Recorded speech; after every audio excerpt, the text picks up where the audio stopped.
9절에서 14절까지입니다.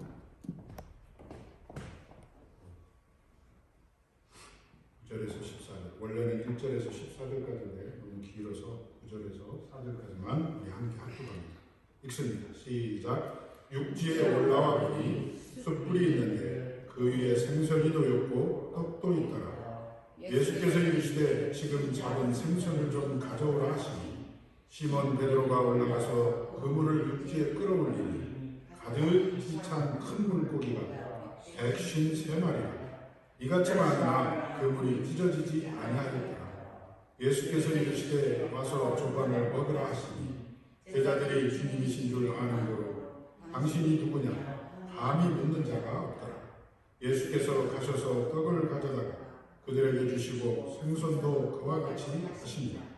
이것은 예수께서 죽은 자 가운데서 살아나신 후에 세 번째로 제자들에게 나타나신 것이라. 아멘. 기도합니다. 하나님 감사합니다. 거룩한 성일 허락하심을 감사하고 이 성일이 그냥 쉬는 날이 아니라 예수 그리스도가 하나님을 향한 귀한 예배의 날인 걸로 인지하게 하신 믿음을 허락하셔서 감사합니다. 세상은 오늘이 되면 들로 산으로 또 쾌락을 쫓아 나아갑니다. 그러나 이전에 모인 우리들은 아버지의 이날이 바로 하나님께서 명령하신 지켜야 되는 거룩한 성일 안식일인 것을 깨달아 알게 하시고 어려움 속에서도 이 자리에 나와 하나님 앞에 예배할 수 있도록 축복하시니 감사합니다. 아버지 이 예배 하나님의 기쁨이 되는 예배가 되게 하시고 이 예배를 통해서 하나님과 깊은 영적 교제가 있는 귀한 순간이 되게 하소서. 우리 교회가 항상 예배 자리가 있을 때마다 그러한 영적인 예배를 드리는 우리의 장소가 되게 하시고 그 예배 장소에 참석한 우리 모든 사랑하는 성도들은 하나하나가 각 교회로서 아버지의 사명을 감당하고 세상이 주를 보게 하는 놀라운 축복을 허락하여 주시옵소서. 오늘도 귀한 날 주셔서 이 자리에 왔습니다. 빈손으로 오지 않았습니다. 우리의 정성과 마음을 가지고 나왔습니다. 또한 물질도 하나님 앞에 드립니다. 모든 것이 하나님의 것임을 고백하는 시간입니다. 모든 것이 하나님이 주인됨을 나타내는 시간입니다. 그 증표로 우리의 정성과 다른 물질을 하나님 앞에 드리오니 아버지 받아주시고 쓰이는 곳에 쓰일 때마다 오병이의 기적이 나타나게 하시고 믿음으로 드린 그 손길은 하나님 축복하셔서 부족함이 없는 축복이 손길이 되게 하여 주시옵소서. 오늘 주신 말씀이 우리의 생명의 양식이 될 줄로 믿고 감사드리며 사랑이 많으신 예수 그리스도의 이름으로 간절히 기도하옵나이다. 아멘. 아멘. 할렐루야. 오늘 제가 어쩌다 보니까 헌금바구니가 2개. 아마 조만간 우리 교회가 이 헌금바구니가 2개가 되는 날이 속히 올 것을 아마 보여주시는 것 같습니다. 믿으십니까? 자, 오늘 이야기는 지지난주에 제가 20장 마지막을 여러분들과 함께 나눴습니다. 그래서 이 21장은 지지난주에도 말씀드린 대로 어쩌면 요한이 20장으로 딱 마무리를 해놓고 보니까 부과할 것이 더 있어. 그래서 이것을 한자로는 결여라고 표현을 하더라고요. 결여. 그러니까 부족한 것, 그거를 보충한다는 뜻입니다. 그래서 아마 그런 의미로 이 21장이 쓰여지지 않았나 이렇게 성경학자들은 이야기를 합니다. 그래서 이 21장 본래 예수께서 성자 하나님으로서 절대적인 신성을 가지고 계시는 존재였으나 하나님께서 계획하신 바가 있어서 그 구속의 법에 따라서 육신의 몸을 입고 이 땅에 오셨습니다. 그래서 그 성육신 하셨다는 것을 입증하는 결국 예수 그리스도의 직과 예수 안에서 우리 구원의 절대성을 확증하기 위해서 이 21장을 기록했다 이렇게 말하고 있습니다. 여러분 사실상 20장 그 끝부분에 보면 거기에 결론이 나 있었습니다. 그러나 요한은 이 21장을 두 가지 목적을 가지고 썼다 이렇게 말합니다. 첫째는 뭐냐면 그리스도의 부활의 확실성을 다시 한번 강조한다는 거예요. 왜냐하면 오늘 이 21장 첫머리에도 보면 예수께서 나타나시는 장면이 나와요. 그리고 우리가 본문 읽었지만 이것이 세 번째 나타나셨다고 말씀하고 계시거든요. 그러니까 죽음을 이기시고 일어나신 예수 그리스도께서 세 번째 다시 제자들 앞에 나타나신 거예요. 그러니까 그 부활을 다시 한번 강조하는 의미로 이것을 썼다 이렇게 말하는 것입니다. 두 번째는 예수를 세 번이나 부인했던 그 베드로, 또 믿지 못했던 여러 제자들, 그들의 신앙이 예수 부활을 다시 한번 목격한 후로 완전히 회복되기를 바라는 의미에서 이것을 썼다는 겁니다. 그렇다면 이것이 비단 예수 그리스도의 제자들만 향하는 일이었을까? 아니에요. 이 자리에 있는 저와 여러분들을 향한 뜻입니다. 왜냐하면 우리가 이 땅 가운데 살면서 그 부활의 확증 가지고는 있으나 우리의 삶으로 나타나지 못하는 때가 많고, 또 우리가 때때로 인생을 살면서 예수를 부인하고 또 예수에 반하는 여러 가지 행동을 하면서 사는 우리들로 하여금 다시 한번 이 21장 세 번째 나타나신 예수 그리스도를 바라보면서 확신을 가지라는 의미로 이 말씀을 하셨다는 것입니다. 그래서 저는 오늘 제목을 뭐라고 했습니까? 재회라고 했습니다. 재회라는 뜻은 다시 만난다는 것입니다. 다시 만난다. 자, 그러면 오늘 본문에 보면 세 번째 나타나셨다고 되어 있습니다. 그러면 나머지 두 번은 언제 나타나셨을까? 그것은 바로 우리가 20장에서 보았습니다. 첫 번째, 마리아가 예수를 만나고 천사들의 지시를 받고 제자들에게 갔습니다. 그리고 그 말을 전했습니다. 그러자 문을 꼭꼭 닫고 있는 그 상황 속에서 예수 그리스도께서 나타나셨습니다. 첫 번째. 그리고 나서 8일 후에 다시 한번 나타나신 것을 우리는 알고 있습니다. 그리고 나서 오늘 세 번째. 자, 그러면 이 제자들의 상황을 우리가 다시 한번 살펴볼 필요가 있습니다. 이 제자들은 예수께서 두 번 그렇게 나타나신 후에 갈릴리로 갔습니다. 오늘 읽지는 않았지만 21장 1절에 보면 그 후에 예수께서 디베레 호수에서 또 제자들에게 자기를 나타내셨으니 그 나타내신 일은 이러하더라. 이렇게 시작을 하고 있습니다. 그래서 2절에 보면 7 제자들이 거기 있었다는 것이 거기에 나와 있습니다. 시몬 베드로와 디두모라 하는 도마와 갈릴리 사람 나다니엘과 세베대의 아들들과 또한 다른 제자 둘이 있더라. 그래서 이것을 전부 헤아려 보면 7명입니다. 7명이 갈릴리 바다로 갔어요. 자, 그러면 그들은 거기 왜 갔을까요? 갈릴리 바다에 왜 갔을까요? 물고기 잡으러 간 건 아닙니다. 그런데 이들은 물고기를 잡았어요. 그러면 이들의 마음 상태를 우리가 한번 생각해 볼 필요가 있어요. 예수께서 부활하셨어요. 2번이나 봤어요. 그런데도 왠지 불안해. 분명히 예수께서 사망 권세를 이기시고 부활하신 것을 2번이나 왔음에도 불구하고 또 2번째 나타나실 때는 예수께서 창에 찔린 그 창 흔적과 못 박힌 손바닥까지 보여줬어요. 도마는 그 자리에 없었지만 나중에 도마가 돌아와서 제자들이 도마에게 그 얘기를 했어요. 그랬는데도 도마는 나는 못 믿겠다. 내가 만져보지 않고는 내 눈으로 확인하지 않고는 나는 못 믿겠다. 그래서 나중에 예수께서 도마에게 네가 내 옆구리에 손을 넣어봐라.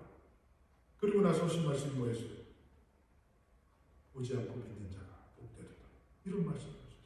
이렇게 나타내셨어. 다 보았는데도 불구하고 이들이 갈릴리에 가서 7명이 모여서 서로 이야기합니다. 불안해. 우리의 미래는 어떻게 될까? 내가 예수께서 부활하셨다는 것을 분명히 보고 내 내가 만나기도 했지만 예수가 지금 안 계시니까 불안해. 마치 우리의 상황과 비슷하지 않습니까? 우리도 예수께서 부활하셨다는 것을 성경을 통해서 확실히 알고 있습니다. 그렇다면 그것이 정말로 확신이 있고 그것이 정말로 믿어지고 정말로 그것을 내가 내 몸으로 체험했다면 우리의 삶은 지금보다는 좀 더 믿음적으로 확신 있는 삶을 살아야 되는 것이 맞습니다. 그럼에도 불구하고 우리는 때때로 너무 불안해요. 무슨 일만 생기면 그냥 그간에 있었던 그 믿음과 그 확신은 온데간데 없고 지금 내 앞에 나타난 그 문제가 이렇게 커 보여서 다른 것은 보이지 않아요. 마치 이 7 제자들이 갈릴리 바다에서 지금 그런 상황입니다.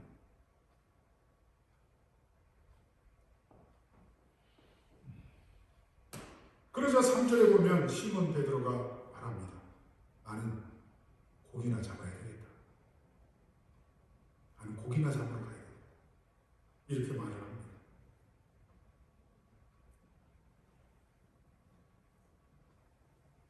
그러니까 이 제자들이 그렇다면 갈릴리에 왜 갔을까 하는 겁니다. 왜 갔을까?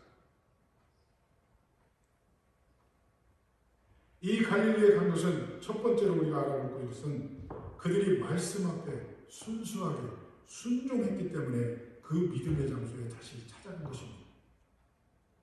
여러분, 이 갈릴리 바다는요, 대다수의 제자들을 부르시는 곳이 바로 그 갈릴리 바다였습니다.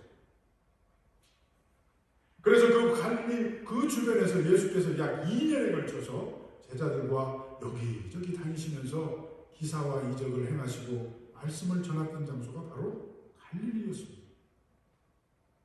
그래서 우리가 이 제자들을 부르실 때 우리가 누가복음에서 나타난 것처럼 그 제자를 부르실 때 나를 따르라 했을 때 그들은 묻지도 따지지도 않고 그물을 버려두고 배를 버려두고 예수를 따랐던 것을 우리는 알고 있습니다. 그렇다면 그 순간이 어떤 순간이었습니까? 누가복음에도 보면 그들이 밤이 맞도록 고기를 잡았으나 못 잡은 상황. 그리고 오늘 이 본문 21장에 나타난 것도 그들이 수고하고 수고해서 고기를 잡았으나 못 잡은 상황. 매우 유사합니다. 거의 똑같아요. 즉 예수께서 처음 제자들을 부르신 것도 갈릴리 바다였고 또 제자들이 그때도 밤새도록 고기를 잡았으나 한 마리도 잡지 못하다가 주님의 지시에 순종해서 그물을 내렸을 때 고기를 많이 잡았습니다. 오늘도 마찬가지입니다. 이 사실은 굉장히 중요합니다. 이 사건은 주님께서 제자들에게 사람 낚는 어부로서의 소명을 새롭게 불러일으키시기 위한 아주 의도적인 작전이었던 것 같습니다. 그래서 주님은 갈릴리 바다에서 처음 제자들을 부르실 때 그들에게 고기 낚는 어부가 아닌 사람을 낚는 어부가 되시겠다고 마태복음 4장 19절에서 말씀하셨습니다. 그리고 예수께서는 그들과 함께 3년 동안 생활하시면서 복음의 내용을 충분하게 가르치시고 또 그 말씀대로 행하셨고 또 말씀대로 기사와 이적을 많이 그들에게 보여주셨습니다. 그런데 그들은 지금 이 순간 이곳에 대해서 벌벌 떨고 있다는 것입니다. 그런데 우리가 한 가지 이 제자들을 칭찬할 일은 이들이 예수 그리스도의 말씀에 따라서 갈릴리 바다에 왔다는 거예요. 왜냐하면 우리가 마태복음 26장 32절과 28장 7절을 우리가 함께 읽어봅니다. 자, 우리 같이 읽습니다. 시작. 내가 살아난 후에 너희보다 먼저 갈릴리로 가리라. 빨리 가서 제자들에게 이르되 그가 죽은 자 가운데서 살아나셨고 너희보다 먼저 갈릴리로 가시나니 거기서 너희가 배우리라. 이렇게 말합니다. 자, 처음 마태복음 26장 32절은 만찬 후에 감난산에 오르셔서 오늘 밤 너희가 나를 버리리라 하는 말씀이 거기에 나옵니다. 그리고 그 후 말씀이 바로 내가 살아난 후에 너희보다 내가 먼저 갈릴리로 가 있겠다. 이렇게 말씀하셨어요. 그 다음에 두 번째 28장 7절 말씀은 천사가 마리아에게 한 말입니다. 이게. 마리아야, 너는 지금 빨리 가서 제자들에게 이렇게 말하라.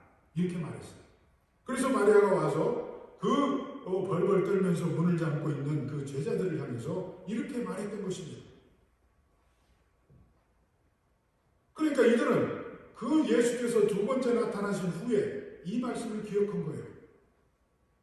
그리고 그 말씀대로 갈릴리 바다에 간 것입니다. 그러니까 이 얼마나 믿음 있는 사람들이, 왜? 그 어려운 순간에, 그 힘든 순간에, 그 앞을 내다볼 수 없는 참으로 불투명한 미래를 갖고 있는 그 순간에 이들이 말씀을 기억했다는 거예요. 그리고 그 말씀에 따라서 맞아. 예수께서 분명히 우리에게 갈릴리에서 다시 만나자 보셨으니 얘들아 갈릴리로 가자. 그랬던 거예요. 사랑하는 여러분, 우리도 마찬가지입니다. 이 땅 가운데 살다가 어려움을 당하고 이 땅 가운데 살다가 힘듦이 있을 때 무엇을 생각해요? 말씀으로 돌아가요. 주님이 나에게 어떻게 말씀하셨는가? 주님이 나에게 어떤 말씀으로 위로를 주셨던가? 주님이 나에게 어떤 말씀을 통해서 내가 이 어려움을 극복하게 하셨는가? 이 생각을 우리는 꼭 해야 됩니다. 그리고 그들은 그 말씀에 따라서 갈릴리에 갔던 것입니다. 자, 그렇다면 이들이 그 갈릴리에 갔으면 그 말씀을 믿었어야 돼요. 다른 불안한, 다른 세상적인 걱정을 하지 말고 그 말씀만을 붙들고 거기에서 함께 기도하며 찬양하며 예수를 만나기를 고대했어야 맞습니다. 그런데 그들은 그러지를 못했어요. 그러지 못하고 오죽 답답했으면 베드로가 나는 이렇게 불안하고 이렇게 어려우니까 나는 고기나 잡으러 가겠다. 그렇게 말했던 것입니다. 그런데 어떻게 됐습니까? 아무것도 잡지 못했어요. 베드로가 누굽니까? 평생을 고기만 잡던 자예요. 어디에 무슨 고기가 있고 그물을 얼만큼 높이 내리고 어느 때에 그물을 내리면 잡는다는 것을 뻔히 아는 사람이에요. 그런 그가 하나도 못 잡고 있었어요. 그런데 날이 새어갈 무렵 고기를 못 잡고 있는 베드로를 향해서 예수께서 말씀하셨습니다. 그물을 배 오른편에 던져라. 그래서 그는 그대로 했습니다. 물고기가 많이 잡혔습니다. 오늘 본문에는 153마리라고 나와 있습니다. 근데 우리가요, 가끔 성경을 읽다 보면 이런 숫자에 집착하는 사람 많아요. 여러분. 그리고 어떤 이단들은 어떤 숫자를 가지고 그것을 자기 임의대로 그걸 풀어가지고 이것이 맞다 저것이 맞다 막 합니다. 여러분, 그런데 혼란되지 마세요. 성경에 나오는 대부분의 숫자들은 많은 양을 표시하거나 아니면 풍성한 것을 표시하거나 이런 의미가 주로 많습니다. 그래서 오늘 이 153마리라는 것도 분명히 많이 있었다는 거예요. 그걸 어떻게 합니까? 그물이 찢어지지 아니하였더라. 이렇게 말했잖아요. 그러니까 그물이 찢어질 만큼 153마리인데 그렇게 많이 잡혔다는 것입니다. 그렇게 잡았어요. 그래서 물고기가 많아 그물을 들 수 없었더라. 이렇게 말하고 있습니다. 그 정도로 많이 잡혔으면 그 예수 그리스도를 알아봤어요. 그런데 아무도 알아보지 못했어요. 그 예수 그리스도께서 그물을 오른편에 던져라. 또 누가복음에 처음 제자를 부르실 때는 깊은 데로 가서 그물을 던져라. 그랬다면 이들이 그것을 생각하고 주님 외에 우리에게 저런 말을 하실 분이 없다는 것을 바로 캐치를 했어야 되는데도 불구하고 그들은 그 말을 듣고도 그분이 예수인지를 바로 알아차지를 못했다는 것입니다. 우리의 삶은 어떻습니까? 여러 가지 경로를 통해서 말씀을 주십니다. 또 기도 가운데 또 찬양 가운데 우리에게 깨달음을 허락하실 때가 많습니다. 또 성령께서 우리의 마음을 움직이실 때가 많이 있습니다. 그때마다 그 울림과 그 하시는 말씀, 그 성령의 역사를 우리는 영적으로 깨달아 알아야 됨에도 불구하고 그것을 모르고 그냥 세상 쪽은 그런 쪽으로 마음을 쓸 때가 얼마나 많이 있냐 하는 것입니다. 바로 이런 것을 지적하시기 위해서 오늘 이 말씀을 주시지 않았나 저는 그렇게 생각했습니다.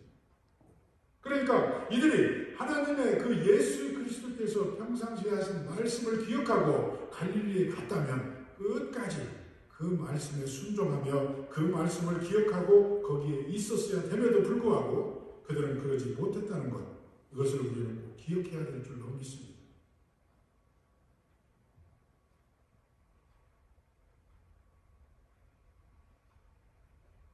자, 그렇다면 이들이 그렇게 말씀에 의지해서 말씀을 기억하고 갈릴리에 갔습니다. 그런데 그들은 예수 그리스도가 거기에 말씀대로 나타나셨음에도 불구하고 알아보지 못했습니다. 그런데 예수께서는요, 이미 그들이 갈릴리에서 고기 잡다가 예수를 봤을 때 예수는 어떻게 하고 계셨습니까? 이미 예수께서는 숯불을 피우고 고기를 굽고 계셨어요. 이 얘기는 뭡니까? 이 제자들이 그렇게 불안한 마음으로 이 세상 가운데서 말씀을 기억하고 그 갈릴리 바다에 다시 갔고 그곳에서 불안에 떨면서 어찌할까 우리 인생은 어떻게 될까? 내가 예수를 믿고 예수를 신했지만 이 지금 상황을 보니 도저히 믿을 수가 없구나. 그 예수를 계속 믿어야 될까 어쩔까 이런 불안 속에 있는 그 상황에 예수 그리스도께서는 이미 숯불을 피우시고 고기를 굽고 계셨다는 거예요. 그리고 그 제자들이 예수 그리스도를 알아보기를 지금 학수고대하고 계셨던 것입니다. 마치 저와 여러분들이 이 땅 가운데 살면서 세상에 휩쓸려서 세상의 논리대로 그냥 살다가 우리와 함께 내주하시고 우리를 항상 이끄시는, 항상 눈에 보이지 않지만 나를 이끄시고 역사하시는 그 예수 그리스도의 임재를 느끼지 못하고 사는 우리와 별반 다른 것이 없다는 것입니다. 여러분, 오늘 본문에 보세요. 오늘 본문에 보면 그 생선이 놓여있고 떡도 놓여있더라 이렇게 되어 있습니다. 그리고 10절에 보면 예수께서 이르시되 지금 잡은 생선을 좀 가져오라 이렇게 말씀하시는 장면을 우리가 보게 됩니다. 여러분, 예수께서 지금 생명의 떡과 생선을 놓고 계시는 것입니다. 그러니까 누구든지 예수를 보고 발견하고 그 떡과 생선을 먹게 되면 모든 문제는 끝납니다. 그런데 이들은 눈은 떠 있음에도 불구하고 그 예수를 바로 알아보지 못했다는 것입니다. 그런데 여러분, 이 본문에 보세요. 그 예수께서 사랑하시는 그 제자가 베드로에게 이르되 주님이라 하시니 시몬 베드로가 벗고 있다가 주님이라는 말을 듣고 겉옷을 두른 후 바다로 뛰어내리더라. 이렇게 7절에 기록하고 있습니다. 그리고 다른 제자들은 육지에서 거리가 불과 한 50칸쯤 되므로 작은 배를 타고 물고기를 든 그물을 끌고 와서 그리고 오늘 읽은 본문 육지에 올라오니 이렇게 시작하고 있습니다. 그러니까 그 상황에서도 그 제자가 예수라 하시니 베드로가 그 말을 듣고 베드로가 제일 먼저 옷을 벗고 있다가 겉옷을 입고 그 예수께로 첨벙첨벙 뛰어갔다 이렇게 기록하고 있습니다. 여기서 말하는 그 제자는 누구입니까? 바로 요한입니다. 그리고 그 요한의 말을 듣고 저분이 예수시구나 하면서 뛰어간 사람은 베드로였습니다. 아까 제가 서두에 말씀드린 대로 이 21장을 기록한 목적 중에 하나가 베드로가 3번을 부인하고 그 베드로의 신앙을 다시 회복시키기 위한 목적이라고 말씀드린 것처럼 바로 이 베드로는 그 상황 속에서 제일 먼저 예수 그리스도를 만나기 위해서 뛰어갔던 것입니다. 바로 사랑하는 여러분, 저와 여러분들의 삶이 이래야 됩니다. 그래서 오늘 본문의 제목이 재회입니다. 여러분, 예수를 만나지 않고 예수 외에 다른 것 만나서 해결될 우리 인생의 문제가 아무것도 없어요.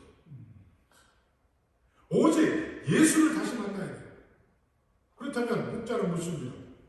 목사님, 저는 예수 이미 만났습니다. 맞습니다. 우리는 예수를 이미 만났습니다. 그런데 오늘 이 재회라고 했습니다. 순간순간마다, 날마다 예수를 다시 만나야 돼요. 한 번 만났다고 땡? 아니에요. 여러분, 우리가요, 육적으로도 생각해 보세요. 사랑하는 사람, 매일 봐도 또 보고 싶잖아요. 그리고 사랑하는 사람, 좋아하는 사람, 날마다 봐도 지루하지 않잖아요. 그 사람을 만나면 기쁘잖아요. 안 먹어도 배부르잖아요. 안 먹어도 배부른 것뿐만이 아니라 그 사람이 먹는 것을 봐도 나는 배가 불러. 그와 마찬가지로 우리 예수 그리스도는 우리를 향해서 그러십니다. 그렇다면 우리도 예수 그리스도를 향해서 그래야 돼요. 그래서 날마다 자리에서 일어나면서부터 주여 오늘 내가 주님과 동행하기를 원합니다.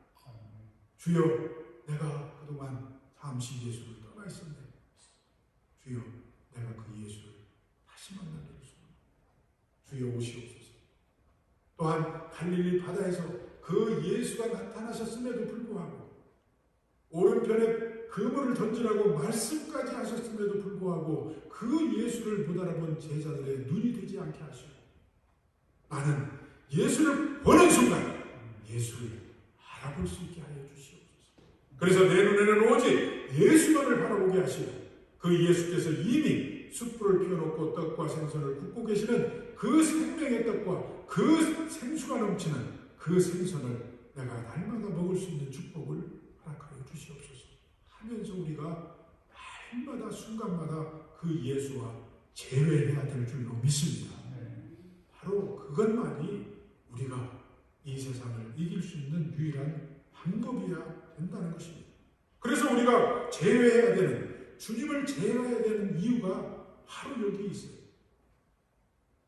여러분, 우리가 잘 아는 이야기 있잖아요. 아버지를 떠난 탐자. 여러분, 그가 재산을 다 자기 몫을 챙겨가지고 아버지를 떠났어요. 그리고 자기 마음대로 살았습니다. 그런데 어떻게 됐습니까? 아무것도 남지 않았어요. 그런데 그가 어떤 때 회복됐습니까? 아버지를 다시 만나니 손가락에 가락지를 끼워주고 새 옷을 입히고 새 신발을 신기고 아버지는 그냥 큰 잔치를 부르고 동네 사람들을 초대했잖아요. 그러니까 그 아들이 살 수 있는 유일한 길은 아버지를 다시 만나는 것처럼 우리가 이 땅 가운데 산다고 하나 오직 우리가 살 길은 바로 우리 구주 예수 그리스도를 날마다 순간마다 제어하는 길밖에 다른 길이 없다는 것입니다. 요즘 미국 가정도요, 자녀들이 그 뉴스나 이런 데 보면 대부분 이제 고등학교 졸업하고 대학을 가게 되면 독립하잖아요. 다. 그런데 요즘은 독립했던 이 자녀들이 부모 집으로 자꾸 들어온대. 들어와가지고는 안 나간대. 왜? 이거 부모 집에 와 있어 보니까 참 엄마 아빠가 밥도 해줘, 빨래도 해줘, 집세 안 내도 돼. 이거 여기가 천국이야. 다른 거 없어. 네? 그래서 안 나간대요. 제가 지난주 그 금요일부터 그 집회를 참석했습니다. 그 강사님이 전성철 목사님이었습니다. 그분도 그런 말씀을 하시더라고요. 본인도요, 아들 둘에 딸 둘이 있대요. 그런데 얘들이요, 그 이제 지금 큰 딸이 집에서 같이 산대요. 그런데 나머지 세 이 아들들이 그 누나한테 자꾸 그런대요. 누나 언제 나가냐고. 누나 언제 나가냐고. 그래서 가만히 보니까 쥐들이 들어오려고. 네? 가만히 보니까 누나는 집세도 안 내지. 애기들은 다 그 할머니, 또 정조 할머니도 계시대요. 정조 할머니, 할아버지가 그냥 다 봐주지. 그냥 부식비도 안 내지. 빨래도 다 해주지. 그래가지고 자꾸 지네 누나한테 언제 나가냐고 막 그런다는 거예요.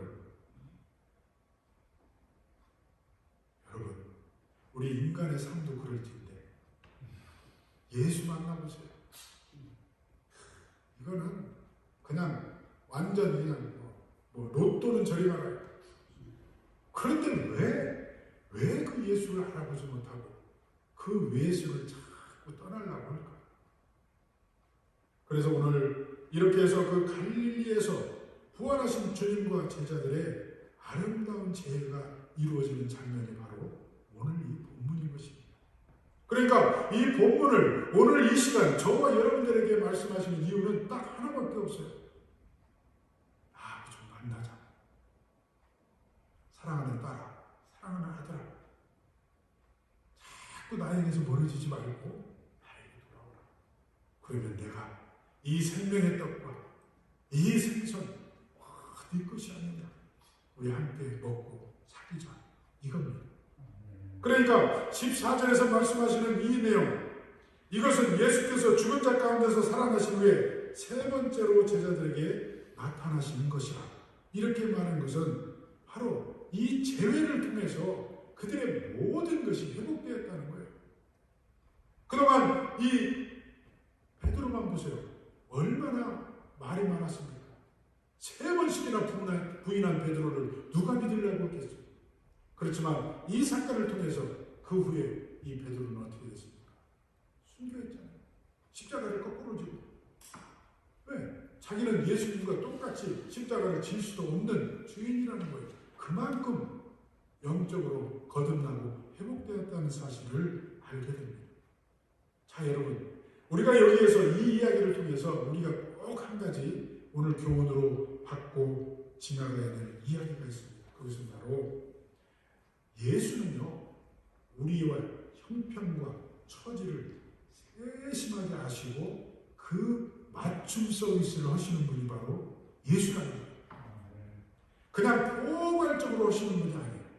우리 하나하나를 우리의 형편과 사정을 다 아시기 때문에 우리의 형편에 맞게, 우리의 상황에 맞게 그렇게 우리를 도우시는 분이라는 것입니다. 여러분, 앞에서 언급한 이유들로 그들은 갈릴리에 갔고 예수께서는 갈릴리에 모인 제자들에게 다시 나타나셨습니다. 그리고 이렇게 예수께서 제자들을 찾아오셔서 만나신 일은 우리에게 많은 이야기를 해주고 있습니다. 여러분, 이들의 그 심리적인 불안한 상태, 그들이 갖고 있는 그 근심, 걱정, 이것들을 비록 주님의 그 상황에 따라서, 그들의 상황에 따라서 맞게 서비스를 해 주셨다는 것을 우리는 알고 있습니다. 그러므로 우리 성도들은 주변의 환경과 여건이 열악하고 어떤 도움이 기도되지 않는 어려운 힘든 일이 있다 할지라도 낙심해서는 결코 안 된다는 거예요. 여러분, 오늘 이들의 재회 속에 누가 먼저 왔습니까? 바로 예수 그리스도께서 먼저 와 계셨어요. 그 얘기는 뭐예요? 예수는 이미 우리의 마음 속에, 우리의 삶 속에, 우리의 가정 속에, 우리의 교회 속에 항상 계시는 분이었다는 거예요. 다만 이들이 알아보지 못한 것처럼 우리는 그 예수를 알지 못해요. 느끼지 못해요. 그렇기 때문에 오늘 이 말씀을 통해서 저와 여러분들은 빨리 영적인 눈과 영적인 귀와 영적인 감각이 세워져야 돼요. 거듭나야 돼요. 그래서 예민해져야 돼요. 다른 것에 예민한 것이 아니라 영적인 면에서 예민해야 된다는 것입니다. 특별히 예수를 알아보고 예수의 말씀을 내 마음속에 새기고 예수께서 나에게 지금 어떤 것을 말씀하고 계시며 예수께서 나에게 원하시는 것이 무엇인가를 즉각 캐치해낼 수 있는 영적인 민감함이 저와 여러분들에게 있어야 된다는 것입니다. 그럴 때만이 우리는 그 예수와 더불어서 주시는 떡과 생선을 먹으면서 평안한 가운데 살아갈 수 있다는 것입니다. 여러분, 이제 말씀을 정리합니다. 예수 그리스도께서는 부활하셨습니다. 분명히 부활하셨습니다. 그리고 그 예수께서는 살아계십니다. 그분은 항상 저와 여러분들을 이끌고 계십니다. 함께 하십니다. 한순간도 우리를 떠나신 적이 없고 한순간도 우리를 광야 가운데 내버려 준 적이 없는 분이 바로 예수 그리스도이시라는 것입니다. 그렇다면 우리는 그 예수에 대해서 어떻게 해야 될까요? 우리는 날마다 그 예수와 함께 살아야 된다는 것입니다. 제외해야 된다는 것입니다. 순간순간 세상 가운데 살다가 예수를 떠났다 할지라도 우리는 즉시 돌이켜서 예수를 향해야 된다는 것입니다. 여러분, 우리가 예수를 생명의 빛이라고 말합니다. 생명의 빛. 빛의 특성 중에 가장 중요한 특성이 한 가지가 뭔가 아십니까? 이 빛은요, 돌아보는 자에게는 순간 거리에 상관없이 비춰지는 것이 바로 빛입니다. 내가 비록 예수와 멀리 떨어져 있다고 생각이 드십니까? 아니면 내가 그냥 조금 떨어져 있다고 생각이 드십니까? 그건 상관이 없어요. 그냥 언제 어느 때든지 예수의 생명의 빛 가운데로 고개를 돌리기만 하면 그 빛은 우리에게 즉각적으로 임한다는 사실을 꼭 기억하시길 바랍니다. 여러분, 그 생명의 빛 대신 예수 그리스도를 항상 바라보고 깨달아 느끼는 저와 여러분들이 되시길 바랍니다. 사랑하는 여러분, 우리는 종종 주의 은혜를 말하고 그분의 일에 헌신하기를 다짐하면서도 세상적인 자린구레한 일, 덜 중요한 세상 일들의 마음을 뺏기는 경우가 허다합니다. 이것은 성도의 본분에 어울리지 않는 생활 방식인 것입니다. 주의 제자들에게 그들 나름대로 그들이 해야 할 일들, 곧 그들에게 주신 주의 명령이 있었듯이 오늘 사는 저와 여러분들에게도 마찬가지입니다. 우리에게는 각자가 담당해야 될 하나님의 일이 분명히 있습니다. 장로님은 장로님대로, 권사님은 권사님대로, 집사님은 집사님대로, 또 각자의 가정에서, 또 자녀들을 향한 주의 사랑에서, 또 각자의 일터에서 각기 다른 방법으로 다른 분량만큼의 감당할 일을 분명히 주셨습니다. 그렇다면 그것을 감당하는 유일한 방법은 주님과 제외하는 것밖에 없습니다. 주님과 함께하는 일밖에 없습니다. 내 스스로 절대 할 수 없습니다. 나 혼자 절대 할 수 없습니다. 내 가진 것으로 절대 할 수 없습니다. 내 경험으로 절대 안 됩니다. 모든 것을 주님 앞에 맡기고 주님과 제외하면서 그 주님이 나아가는 길에 동행하시는 저와 여러분들이 되시기를 예수 그리스도 이름으로 간절히 축원합니다. 기도하겠습니다. 하나님, 감사합니다. 불안에 떨며 있던 그 제자들에게 주님이 세 번째 나타나셨습니다. 그들에게 생명의 떡과 생선을 주시고자 나타나셨습니다. 만나주시기 위해서 나타나셨습니다. 아버지, 비록 그들이 처음에는 주님을 알아보지 못했으나 주님을 알아본 즉시 그들은 주님과 제외했고 주님이 주시는 그 생명의 떡과 생선을 먹으면서 그들은 모든 것이 회복되었습니다. 그리고 그들은 그 회복받아버려서 주님의 말씀을 들고 땅끝까지 이르러 증인의 삶을 살다가 인생을 마쳤습니다. 주여, 우리들의 삶도 그렇게 되기를 소망합니다.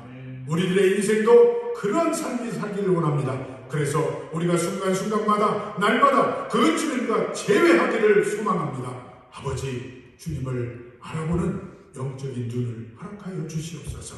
주님을 아버지여, 주님의 말씀과 주님의 모습을 자세히 아버지여 기억하고 아버지여 알아볼 수 있는 영적인 민감함을 허락하여 주시옵소서. 그래서 우리들이 이 땅 가운데 살면서 그 어려움과 힘듦이 있다고 하나 그 모든 것들은 주님을 제외함으로 모든 것이 해결된다는 사실을 깨달아 알았사오니 날마다 순간마다 주님과 제외하며 사는 우리들 모두가 되게 하여 주시옵소서.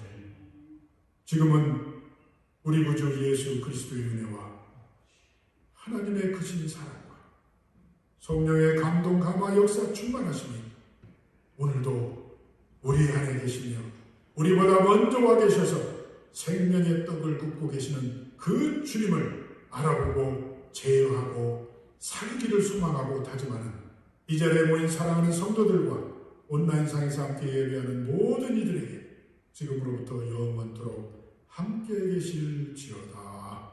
아멘.